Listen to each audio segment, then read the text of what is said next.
It's Monday, and that means it's time for a new episode of Interviewing People, the careercast where people can learn about a variety of careers from people actually in those careers. My name is Brian Brout, and today I'll be talking with Macy McCartney, an operations manager at the ProMedica Toledo and Russell J. Ebeid Children's Hospitals. Whether you are interested in a career in the healthcare field or simply want to learn about another career option, this is the channel for you, so enjoy the show. Today we have Macy McCartney with us, and she works at ProMedica in Toledo, and she is an operations manager, and we're going to be talking a little bit later about how quickly she has climbed the ladder from where she started at ProMedica to where she is today. But we're going to start out by having Macy talk a little bit about her high school experience. So Macy, what was it like to be at Van Buren when you were a student?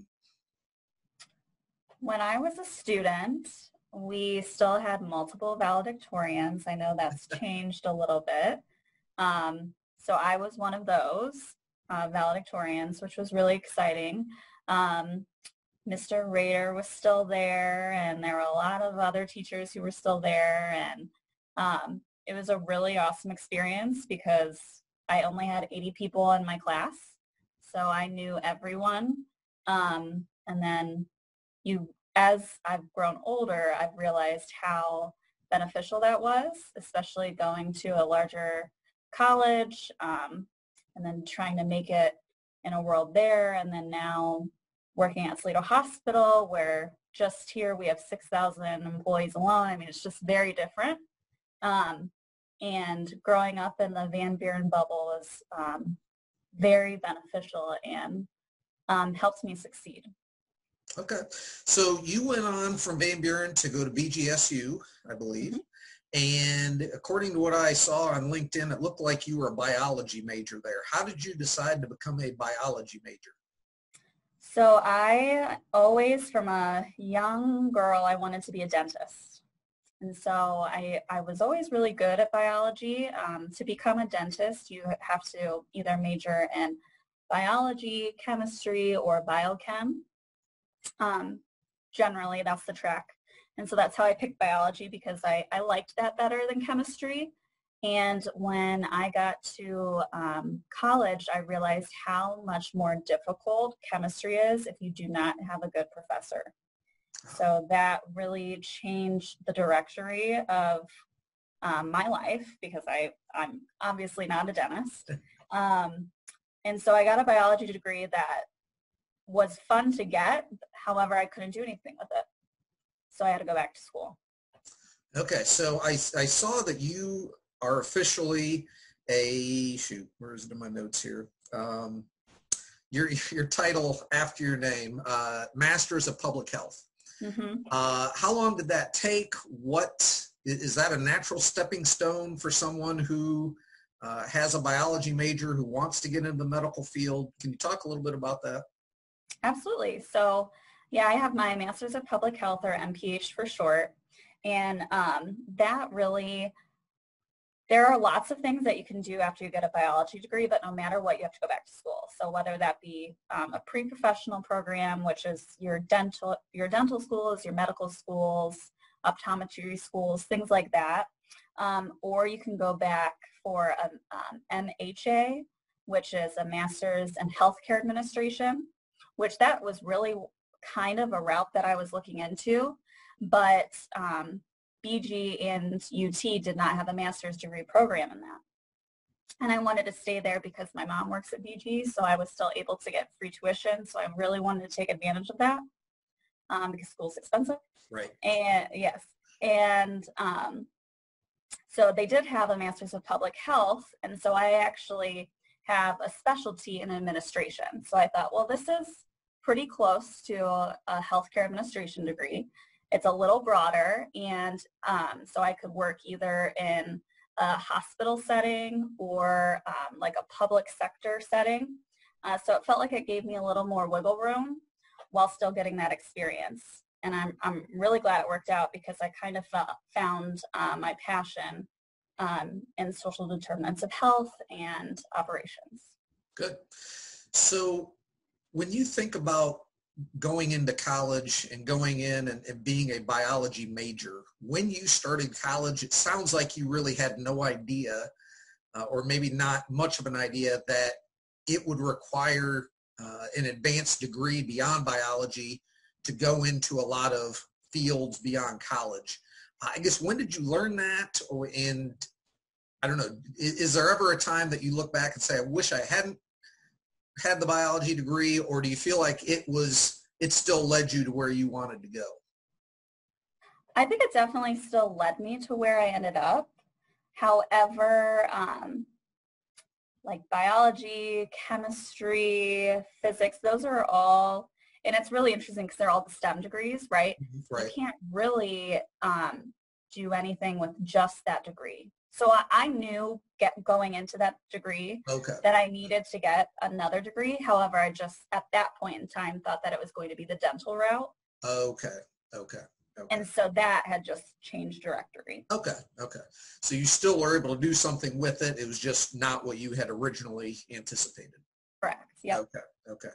So looking at your LinkedIn profile, when you started at ProMedica, you were a patient registration specialist, then you became a project coordinator, then you became an administrative fellow, became a project manager, and now you are an operations manager, and all of that happened in just under 4 years. Is that typical? Did you anticipate that someday you would be an operations manager? Did that just kind of happen? Can you walk through that process a little bit? Yeah, it's kind of crazy how many parts of ProMedica I have seen in such a short amount of time, and I'm very lucky because it's not normal. I will say that right off the bat. So I knew I wanted to, when I was going back to get my master's, I knew that I wanted to end up somewhere in the healthcare field.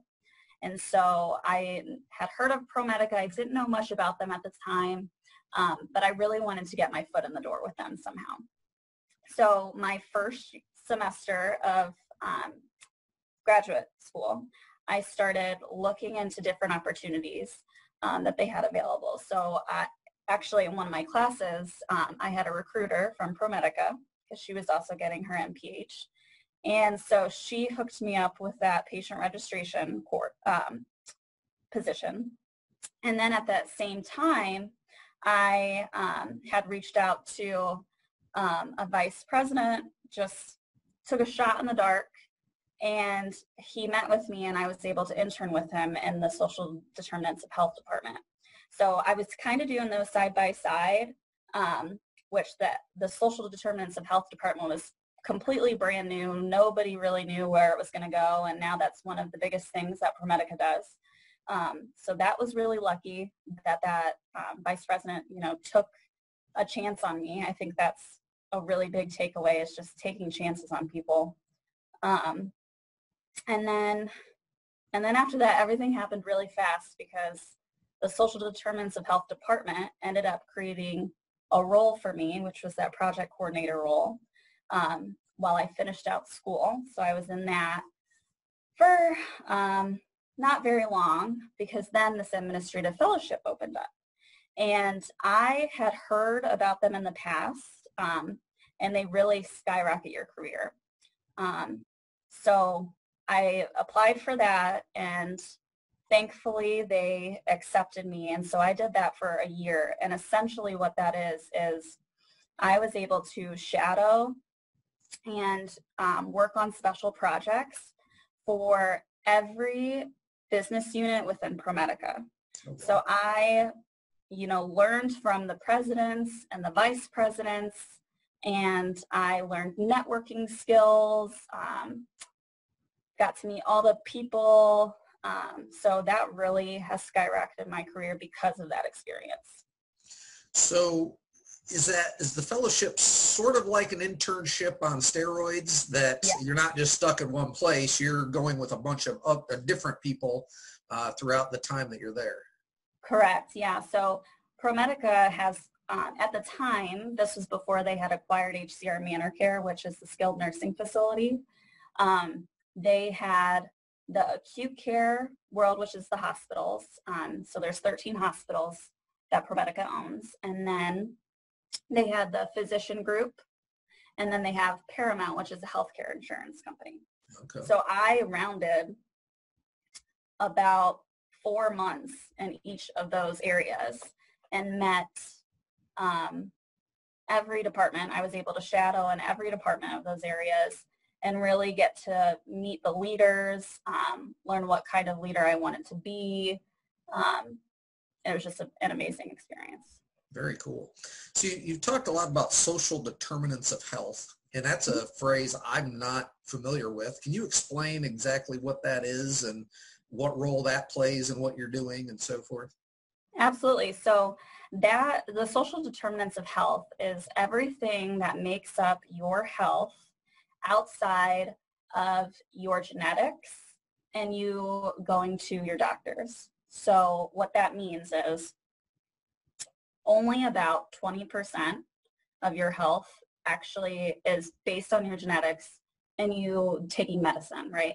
Everything else is based around your health behaviors and also your access to healthcare and access to a healthy lifestyle.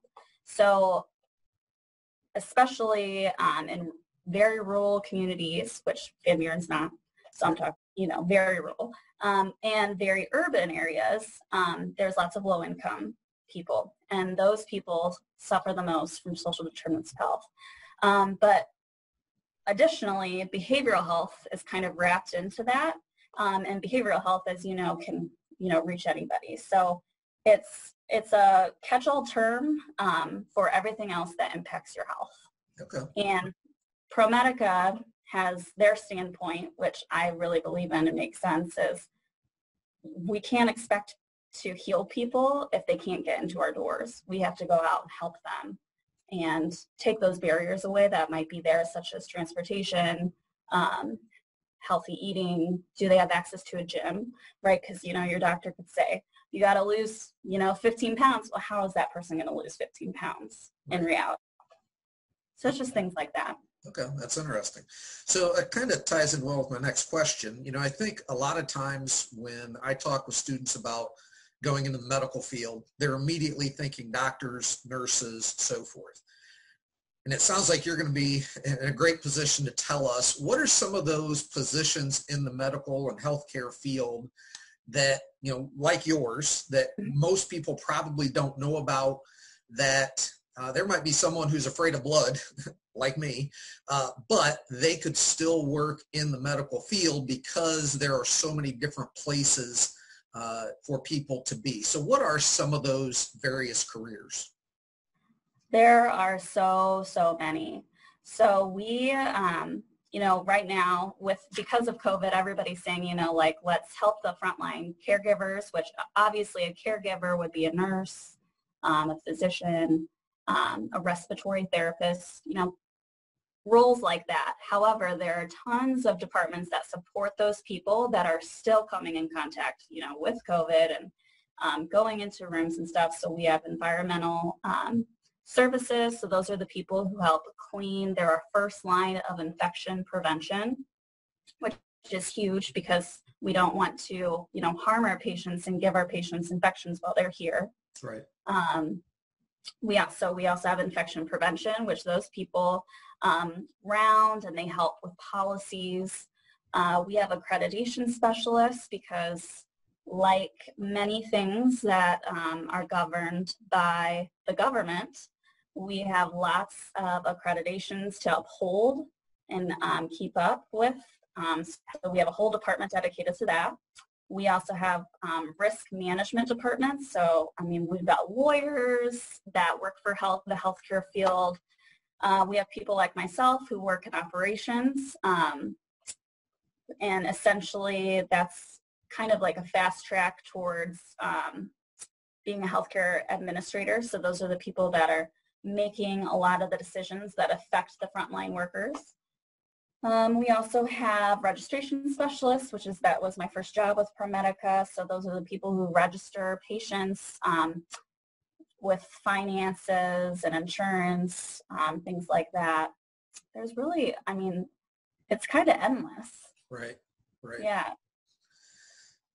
So obviously you spent, 4 years or so here at ProMedica, moving up the ladder. But before you were there, again, looking at your LinkedIn profile, it talked about you working at Whitman Title. So, someone just looking at your resume and they'd say, well, what would working at Whitman Title have to do with working at ProMedica and so forth? But I'm sure you learned some things there that you are able to apply in your current position. So talk about that experience and maybe when you did that. I don't know if that was in college, in high school, and is there anything that you've learned from that experience that you've been able to apply to your current position? That's a really good question. So I worked at Whitman Title when I took a gap year between college and graduate school to figure out what path I wanted to take once dental school just didn't work out. And that time was really valuable. And at Whitman Title, so if you don't know what a title company is, I'll just explain that. So they give titles for houses. So anybody that gets a new mortgage or buys a new house, they have to come in. So we worked with a lot of banks. So that networking kind of started there, trying to build that up. And then they also were legal practice. So we would also get the legal clients that would come in. So also just working with clients in that perspective. And it's very interesting because our HIPAA laws are very similar to, legal confidentiality and things like that. So it definitely applied to my job now. Okay. Yeah, and I think that's interesting. A few times you brought up networking Yes. in getting your fellowship and then in that position at Whitman Title. And we've talked about that as a class that, hey, we need to build relationships. Can you say anything else about how those relationships have impacted getting you to where you are today? Hugely. So I will say when I was in high school, I honestly thought that my, hard work would propel me to where I needed to be. And I didn't have to worry about, networking or things like that. And I was so wrong because that's just not the way that life works. And I'm very thankful that that lesson was taught to me so early. And it's really interesting because networking is honestly a skill. There are some people who are very charismatic, but they still need to, do some of the growth, I guess, for networking. But whereas myself, that is a hard skill to learn because I'm outgoing, but I'm not super outgoing. And I feel like I'm not a good storyteller. But I constantly will work on my networking skills because it has propelled my career so much. And especially after that administrative fellowship, keeping those relationships with those people that I met 2 years ago is really important. And it's gotten a little harder because of COVID. We can't grab lunch, but still having that relationship. So if I ever need something, I can call on them. Is really important. Good. That kind of ties in with the next question.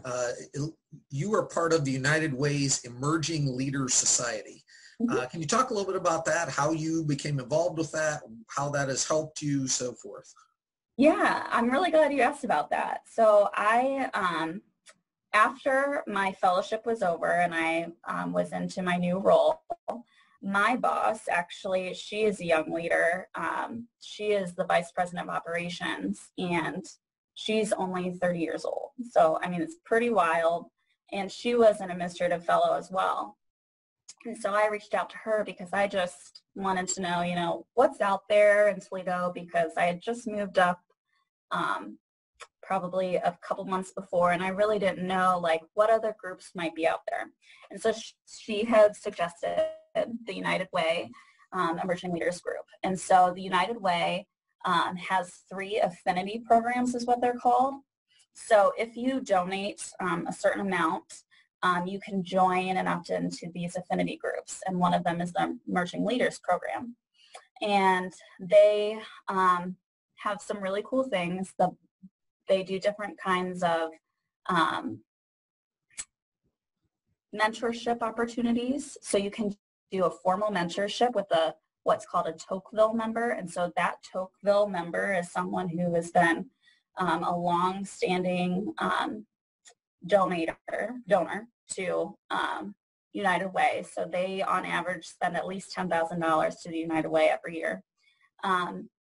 Most of the times they're prominent in the community, and this mentorship program will actually pair you up with that person to gain more networking skills and just grow in that kind of way, in that leadership role, and help tie you to the community. Because that was one thing that I felt like I was really missing, especially with Van Buren being so small, was I felt like I had a place in the community. And Toledo is so much larger, not as large as other places, but it's a lot larger. Right. And so I wanted to feel tied to the community in some way. And so now I've been a part of this group for a year now, and it's a really, really great group. Good. Yeah, I had never heard of that before, so I'm glad that you can talk about that a little bit. One thing I want to jump back to that we didn't really talk about is your gap year. That's something we've talked about in students. It's part of what I'm having them consider as part of their plan for after high school, if they feel that would work well with them. It sounds like you worked, obviously, at Whitman Title during that gap year. I guess, how difficult was it to make that decision? Did you have the support of family and friends? Sounds like you're happy with that decision. I guess if you could just expand on that a little bit. Yeah, so I think it was a little different because I took my gap year between finishing my college degree and then getting my graduate degree. So maybe it would have been different if it would have been right out of high school. But at the time, it was definitely, I moved back in with my parents. I won't, deny that. I definitely moved home because I was paying off my degree while trying to figure out what I wanted to do.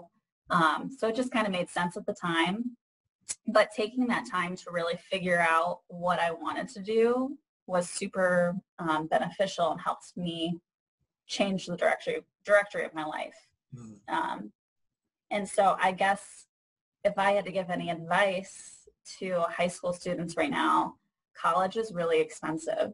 And I would definitely think about what you want to do. And you're not a failure if you take a gap year. I mean, there's no shame in that because you need to know what you want to do before you go in, because 4 years is a long time. Choosing the right career that you're going to be happy with, it's going to support you and your dreams, because your career is not everything, right? Like, if you want to have a family, what does that look like? You got to really think about all those things.